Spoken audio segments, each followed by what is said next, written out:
السلام عليكم ورحمة الله وبركاته. نحمده ونستعينه ونستغفره ونعوذ بالله من شرور أنفسنا ومن سيئات أعمالنا. من يهد الله فلا مضل له ومن يضلله فلا هادي له. ونشهد أن لا إله إلا الله وحده لا شريك له أرسله بالحق بشيرا ونذيرا وداعيا إلى الله بإذنه وسراجا منيرا. فقد قال الله تعالى في كلامه المجيد والفرقانه الحميد: أعوذ بالله من الشيطان الرجيم. بسم الله الرحمن الرحيم. إن الله وملائكته يصلون على النبي يا أيها الذين آمنوا صلوا عليه وسلموا تسليما. اللهم صل على محمد وعلى آل محمد كما صليت على إبراهيم وعلى آل إبراهيم إنك حميد مجيد. اللهم بارك على محمد وعلى آل محمد كما باركت على إبراهيم وعلى آل إبراهيم إنك حميد مجيد. بلغ العلا بكماله كشف الدجى بجماله حسنت جميع خصاله. صلوا عليه وآله. بلغ العلا بكماله كشف الدجى بجماله حسنت جميع خصاله. صلوا عليه وآله. سلموا يا قوم بل صلوا على صدر الأمين مصطفى ما جاء إلا رحمة للعالمين. সম্মানিত মুসলিয়ান কিরাম, আমরা সেই মহান রবের নিকট লাখ কোটি শুকর আদায় করছি যে মাবুদ আমাদেরকে অত্যন্ত দয়া করে মায়া করে তার ঘরের সকলের আগে আসার এবং বসার তৌফিক দিয়েছেন। সেই মহান রবের নিকট কালিমাতে শুকর গুজার করছি আলহামদুলিল্লাহ। আজকে যে বিষয়টা আলোচনা করব সেটা হচ্ছে নিয়ামতের অস্বীকার করা এবং মুসলমানদেরকে হেয় করা পরিণাম সম্পর্কে আলোচনা করব। কেউ যদি নিয়ামতের অকৃতজ্ঞতা প্রকাশ করে অথবা এবং মুসলমানদেরকে নিয়ে তামাশা করে, এদের পরিণাম কি, এদের শাস্তি কি, সে সম্পর্কে আজকে আলোচনা করব। মহান রব্বুল আলামিন তার রাসূল জনাবে মুহাম্মদ রাসূলুল্লাহ সাল্লাল্লাহু আলাইহি ওয়াসাল্লামকে উদ্দেশ্য করে বলতেছে, সাল বনি ইসরাঈল, হে রাসূল আপনি বনী ইসরাঈলদেরকে জিজ্ঞাসা করেন, কামা আতাইনাহুম, আমি তাদেরকে দিয়েছি মিন আয়াতিম বায়্যিনা, সুস্পষ্ট নিদর্শন। আমি বনী ইসরাঈলকে সুস্পষ্ট অনেক নিদর্শনাবলী দিয়েছি। ওমান ইউবাদদিল নি'মাতাল্লাহি মিন বা'দি মা জাআতুহু, যে যাদের নিকট সুস্পষ্ট দলিল থাকার পরে ওমান ইউবাদদিল নি'মাতাল্লাহ, যারা আল্লাহ তাআলার নিয়ামতকে পরিবর্তন করে মিন বা'দি মা জাআতুহু, যে তাদের নিকট সুস্পষ্ট প্রমাণ আসার পরে, নিয়ামত আসার পরে যারা সেটাকে পরিবর্তন করে দেয়, ফাইনাল্লাহা শাদীদুল ইকাব, আল্লাহ তাআলা বলতেছেন তাদের জন্য রয়েছে কঠিন শাস্তি।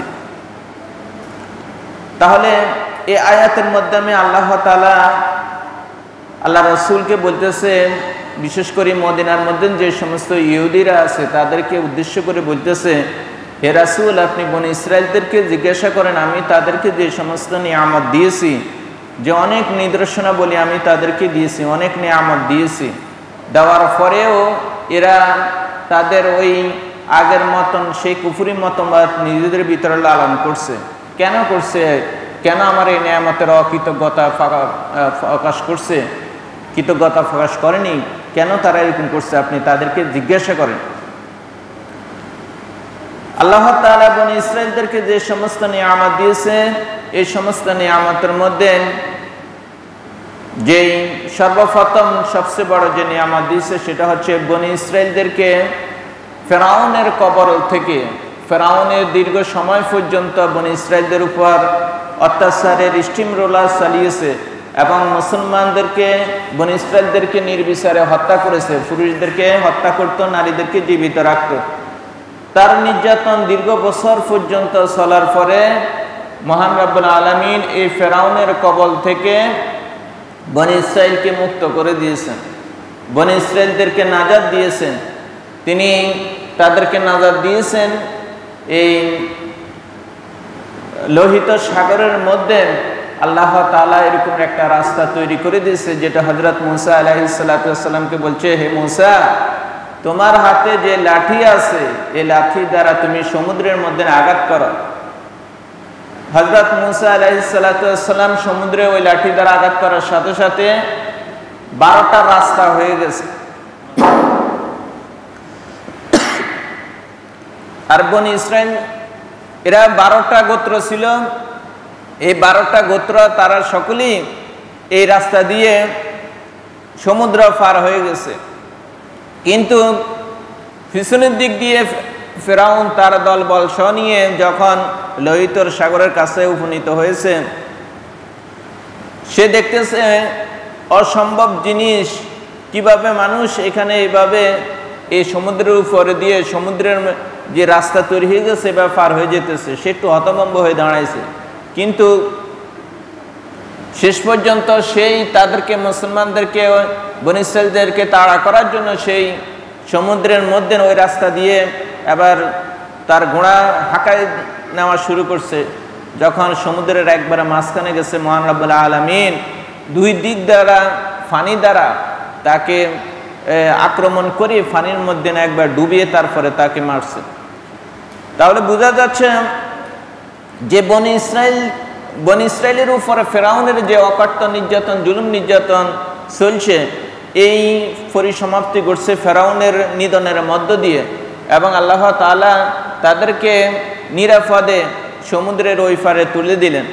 কিন্তু এই নিয়ামত পাওয়ার পরে, এত জুলুম অত্যাচার নির্যাতনের পরে বনী ইসরাঈল এতদিনে ফেরাউনের নির্যাতন থেকে মুক্তি পাইছে। সে শুকরানা স্বরূপ তারা কোনো কিছুই করতেছে না, মানে তারা হযরত মুসা আলাইহিস সালাতু ওয়াস সালামের উপর ঈমান আনতেছে না। অল্প কিছু লোক ঈমান আনছে, অনেকেই এভাবে ঈমান আনেনি। এই জন্য আল্লাহ তাআলা তাদেরকে উদ্দেশ্য করে বলতেছে, সাল বনী ইসরাঈল, হে রাসূল আপনি বনী ইসরাঈলদেরকে জিজ্ঞাসা করেন, কামা আতাইনাহুম, আমি তাদেরকে দান করেছি মিন আয়াতিন বায়্যিনা, সুস্পষ্ট অনেক নিদর্শন। আমি তাদেরকে সুস্পষ্ট অনেক নিদর্শন আমি দান করেছি, এগুলা দিয়েছি, এগুলার কি তারা কৃতজ্ঞতা প্রকাশ করছে কিনা? যদি এছাড়াও আল্লাহ তাআলা বনী ইসরাইলকে আরো অসংখ্য নিয়ামত দিয়েছেন, যেমন তাদের খাবার জন্য আল্লাহ তাআলা মান্না এবং সালোয়া দুইটা খাবারের ব্যবস্থা করতেন। এটা এই মান্না সালোয়া হচ্ছে ফাকির বুনা গোশত এবং দুধের চেয়ে শুভ্র বরফের মতন এরকম তাদের ঘরের সালের মধ্যে বিভিন্ন জায়গার মধ্যে পড়ে থাকতো, এগুলো নিয়ে তারা খাইতো। আর ফাকির বুনা গোশত দীর্ঘ সময় পর্যন্ত আল্লাহ তাআলা বনী ইসরাইলদেরকে কোনো কাজকর্ম ছাড়াই, কোনো রকমের কোনো কিছু ছাড়াই এই রকমের নিয়ামত দিয়েছেন। দীর্ঘ সময় তারা এই নিয়ামত ভোগ করছে।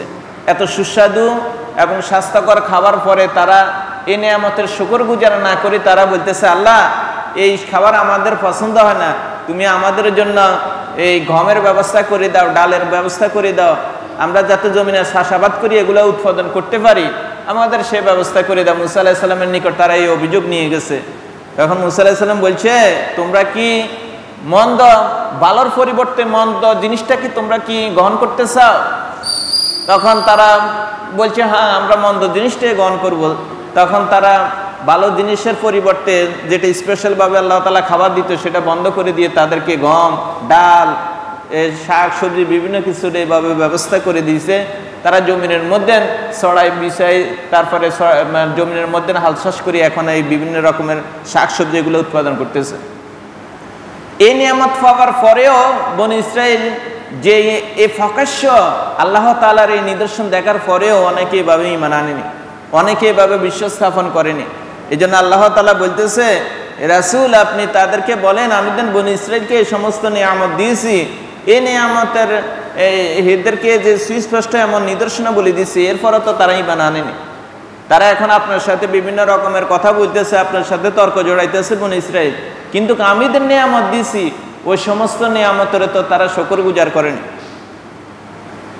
এছাড়া আল্লাহ তাআলা বনী ইসরাইলদেরকে তাদের যখন পানির প্রয়োজন হয়েছে তখন তারা মুসা আলাইহিস সালামের নিকট পানি প্রার্থনা করছে, হে মুসা তুমি আমাদের জন্য পানির ব্যবস্থা করে দাও।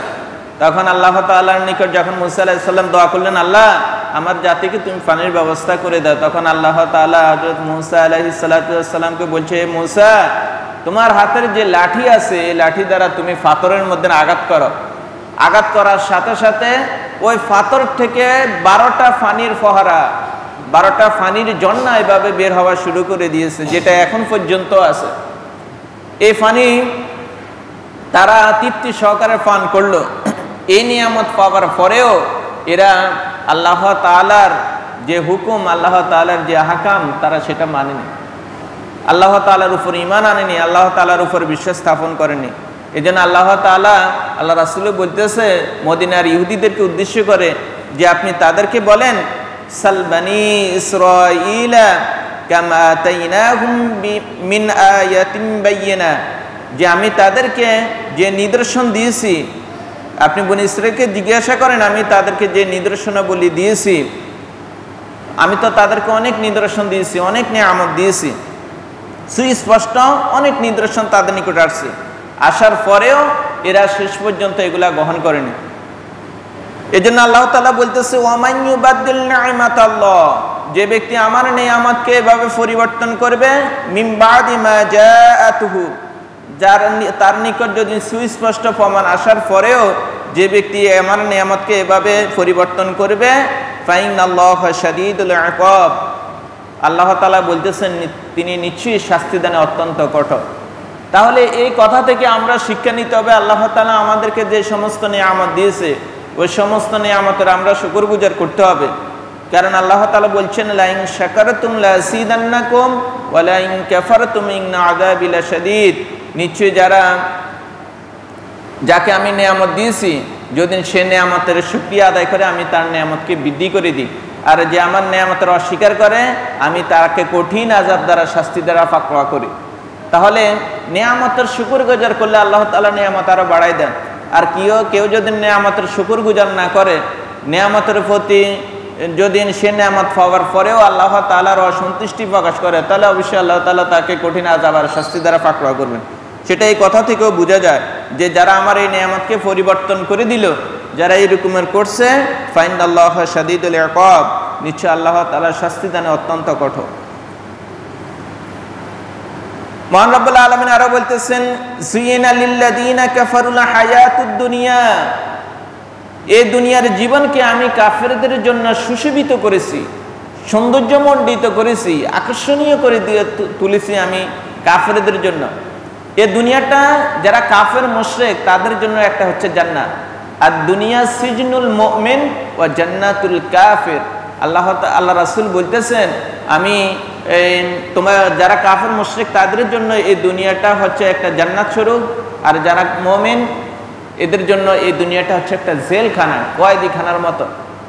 কয়েদির মধ্যে যেভাবে স্বাচ্ছন্দ্যে কোনো কিছু করা যায় না, একটা লিমিট থাকে, সীমানা থাকে, সেই সীমানার মধ্যে সেই সব কিছু করতে হয়, ঠিক মুমিনদেরকে আল্লাহ তাআলা একটা সীমারেখা দিয়ে দিয়েছে, এটা করা যাবে না, এটা করতে হবে, এটা করলে শাস্তি। আল্লাহ তাআলা এগুলো সব কিছু বলে দিয়েছে।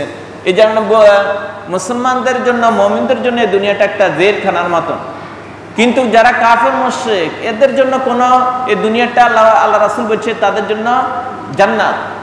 জান্নাতে যে রকমের যেটা চাইবে সেটাই পাইবে, যেটা ইচ্ছা সেটাই করতে পারবে, ঠিক কাফেররাও দুনিয়ার মধ্যে এগুলা করতে পারবে। কাফেরদের জন্য আল্লাহ তাআলা বলতেছে আমি তাদের জন্য এই দুনিয়াকে সুশোভিত করেছি, সৌন্দর্যমণ্ডিত করেছি, আকর্ষণীয় করে তুলেছি। এজন্য আল্লাহ তাআলা বলতেছেন যুইনা লিল্লাযীনা কাফারুল হায়াতুদ দুনিয়া, এই দুনিয়ার জীবনকে আমি কাফেরদের জন্য সৌন্দর্যমণ্ডিত করে দিয়েছি, সুশোভিত করে দিয়েছি। এরা এই দুনিয়ার প্রতি মত্ত হয়ে যাবে, দুনিয়ার প্রতি তারা আকর্ষণীয় হয়ে থাকবে, দুনিয়া নিয়ে তারা সবসময় নিজেরা বাঁচে থাকার জন্য বা নিজেদের সব কিছু টিকে রাখার জন্য সব কিছু করতে তারা বাধ্য থাকবে। এই জন্য দেখা যায় কাফেররা মুশরিকরা এদের জীবনটাকে এরা যদি কোনো রোগ আক্রান্ত হয় বা বাঁচার জন্য তারা কত রকমের চিকিৎসার ব্যবস্থা করে। আজকে আপনি যদি লক্ষ্য করেন এই যে সমস্ত উন্নত রাষ্ট্রগুলো আছে কাফের মুশরিকদের রাষ্ট্র, ওই সমস্ত রাষ্ট্রের মধ্যে তারা চিকিৎসার জন্য এমন অত্যাধুনিক অস্ত্র, এমন অত্যাধুনিক যন্ত্র বাইর করতেছে যে যন্ত্রের দ্বারা মানুষের চিকিৎসা মানে সহজ হইতেছে, মানে সহজে অনেক চিকিৎসা করা যায়। এখন এইগুলা তারা আবিষ্কার করার কারণটা কি, কেন তারা এত চিকিৎসা সেবার মধ্যে এত আত্মনিয়োগ করতেছে, এর কারণটা কি? এর কারণেই হচ্ছে মানে কাফেররা মুশরিকরা দীর্ঘ সময় এই দুনিয়ার মধ্যে বাঁচে থাকার জন্য আপ্রাণ চেষ্টা করে যাচ্ছে। কিন্তু আল্লাহ তাআলা প্রত্যেক প্রাণীর জন্য তো মৃত্যু নির্ধারণ করে দিয়েছে। সে যত রকমের যা কিছু আবিষ্কার করুক না কেন, যতই চিকিৎসা গ্রহণ করুক না কেন, নির্ধারিত তার যে এখন একটা সময় চলে আসবে, ওই সময় অবশ্যই সে মৃত্যুবরণ করবেই। এজন্য দুনিয়াতে বেঁচে থাকার জন্য কাফেররা মুশরিকরা যত কিছুর প্রয়োজন সব কিছু করতে বাধ্য, সব কিছু করতে বাধ্য। এদেরকে এরকম কাফের মুশরিকরা রয়েছে, এরা মানে আপনি যদি তাদের সাথে কোনো রকমের যুদ্ধ লিপ্ত হইতেছে না, এরা এগুলা করতে রাজি হইতেছে না, নিজেদের জীবনকে তারা বিলীন করে দিতেছে না। মুসলমান যে রকমের উদ্যমী হয়ে অথবা বেশি আগ্রহী দেখে এভাবে যুদ্ধ লিপ্ত হয়, ওদের ভিতরে ওই রকমের কোনো ইমানি সাহসিকতা নাই, তাদের ভিতরে সবসময় ভীতি কাজ করে। এজন্য এর কারণটাই হচ্ছে মানে ইহুদিরা, কাফেররা, মুশরিকরা দীর্ঘ সময় এই দুনিয়ার মধ্যে বাঁচি থাকতে চায়। আর আসলে মূলত আল্লাহ তাআলা এই দুনিয়ার মধ্যে যদি আমরা লক্ষ্য করি যারা কাফের মুশরিক তাদেরকে আল্লাহ তাআলা অঢেল ধন সম্পদ, টাকা পয়সা দ্বারা ভরপুর করে দিয়েছে। আজকে আমরা আমেরিকার দিকে তাকাই, যারা এখন পৃথিবীর মোড়ল, যারা পুরা পৃথিবীকে নেতৃত্ব দিচ্ছে, আপনি যদি সেদিকে তাকান সব কিছু তারা আবিষ্কার করতেছে, তাদের অর্থনীতি কোনো রকমের লোকসান নাই। তারা এইভাবে তাদের মাথা যে সন্তান জন্মগ্রহণ করে মাথা পিছু তাদের হাজার হাজার ডলার নিয়ে তারা জন্মগ্রহণ করে, আর আমাদের দেশে সন্তান জন্মগ্রহণ করে এভাবে ঋণ নিয়ে সে জন্মগ্রহণ করে। তো তাদের অর্থনীতিকে এত চাঙ্গা, এত আরাম আয়েশ, তারা এত এগুলা ভোগ করতেছে শুধু দুনিয়ার জীবনের জন্য, দুনিয়াকে সৌন্দর্য করার জন্যই তারা মূলত এগুলা করতেছে। এই জন্য দুনিয়ার জীবনে তারা যত রকমের যা কিছু করার দরকার তারা এগুলাই করবে। আল্লাহ তাআলা এই কারণে বলতেছেন যুইনা লিল্লাযীনা কাফারুল হায়াতুদ দুনিয়া, আমি এই দুনিয়ার জীবনকে যারা কাফের মুশরিক তাদের জন্য আমি সুশোভিত করেছি, সৌন্দর্যমণ্ডিত করে দিয়েছি। ওয়ায়াসখারুনা মিনাল্লাযিনা আমানু, আর যারা মুমিন এরা মুমিনদেরকে দেখার পরে তামাশা করে, অহংকারমূলক কথাবার্তা বলে, হেয় প্রতিপন্ন করে মুমিনদেরকে দেখলে। এর কারণটা হচ্ছে ওই আল্লাহ রাসূলের জামানায় যে সমস্ত ইহুদিরা ছিল, এই ইহুদিরা এরা কি করতো কি, মুসলমানদের মধ্যে যারা গরিব ছিল, যেমন হযরত বেলাল রাদিয়াল্লাহু তাআলা আনহু, হযরত খুবাইব রাদিয়াল্লাহু তাআলা আনহু, হযরত আম্মার ইবনে ইয়াসির রাদিয়াল্লাহু তাআলা আনহু, এভাবে অনেক সাহাবী ছিল খুবই গরিব। তখন এই ইহুদিরা এই সমস্ত সাহাবীদেরকে দেখি এই তামাশা করত, হাসি রস্য করত, নিজেদের অহংকার প্রকাশ করত, আর বলতো এ মুহাম্মদ কি এই সমস্ত গরিব অসহায় এই সমস্ত ব্যক্তিদেরকে সে বিশ্ব জয় করার স্বপ্ন দেখতেছে। এভাবে এগুলা বলি মুসলমানদেরকে তারা কষ্ট দিত, মুসলমানদেরকে বিভিন্নভাবে হেয় প্রতিপন্ন করত। এখন এই সিস্টেমটা এখনো আছে আমাদের দেশের মধ্যে বা অন্যান্য দেশের মধ্যে। যারা মুসলমান আছে, যারা মুমিন, যারা মুত্তাকিন, এদেরকে এখনো মোল্লা বলি গালি দিতেছে, মৌলবী বলি, মৌলবাদ বলি গালি দিতেছে, তাদেরকে নিয়ে তামাশা করতেছে, তাদেরকে নিয়ে বিভিন্ন রকমের উস্কানিমূলক কথাবার্তা বলতেছে। মানে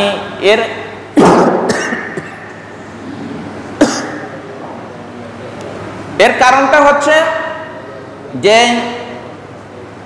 যারা নাস্তিক্যবাদ, এরা মুসলমানদের ভালো চায় না, মুসলমানদের টাকা পয়সা হোক বা স্বাচ্ছন্দ্যে থাকুক এটা চায় না। আর মুসলমানদেরকে আল্লাহ তাআলা যারা মুমিন মুত্তাকিন, এদেরকে মূলত একটু দুর্দশার ভিতরে রাখেন। এদেরকে পরীক্ষার স্বরূপ আল্লাহ তাআলা এই দুনিয়ার মধ্যে বিভিন্ন রকমের দুর্দশা, বিভিন্ন অভাব অনটনে তাদেরকে রাখে, কিন্তু পরকালে তাদের পাওনাটা আল্লাহ তাআলার নিকট অনেক বেশি।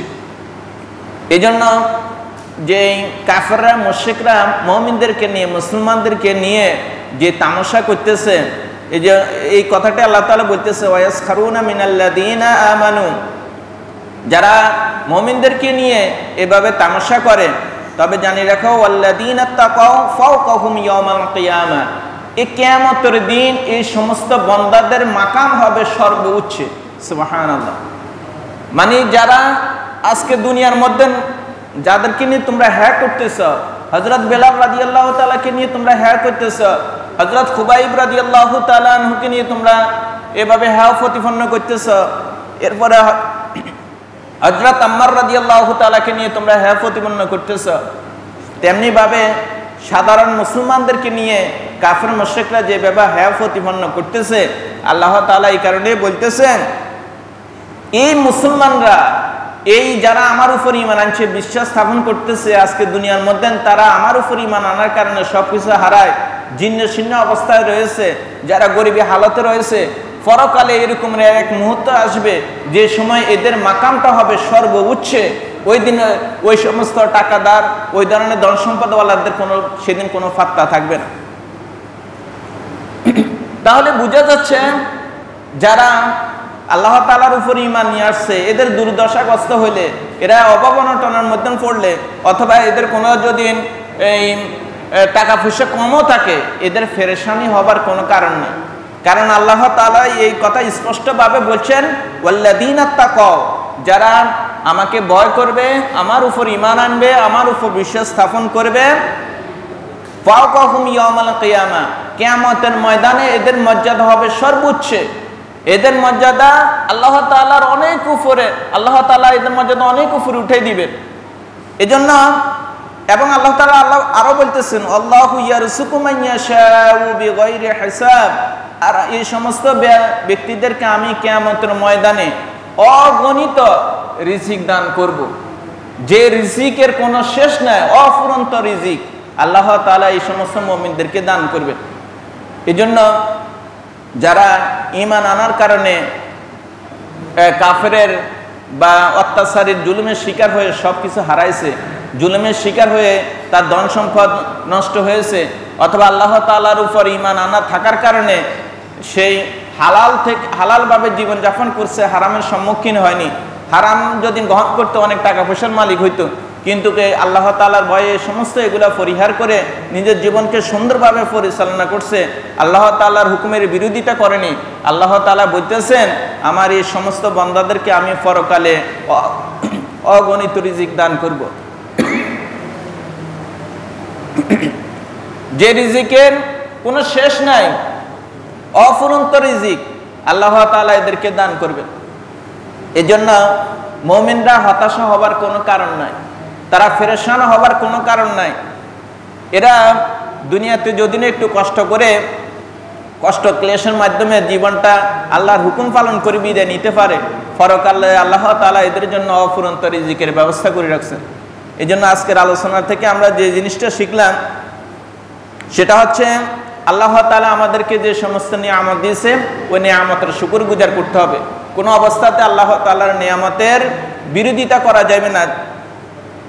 আর আল্লাহ তাআলার নিয়ামতের শুকরগুজার করলে আল্লাহ তাআলা নিয়ামত আরো বাড়িয়ে দিবেন। 2 নম্বর শিক্ষা হচ্ছে, এই কাফেরদের শান শওকত, এদের এই সমস্ত অর্থ ধন সম্পদ টাকা পয়সা দেখি আমরা হতাশা হবার কোনো কারণ নাই।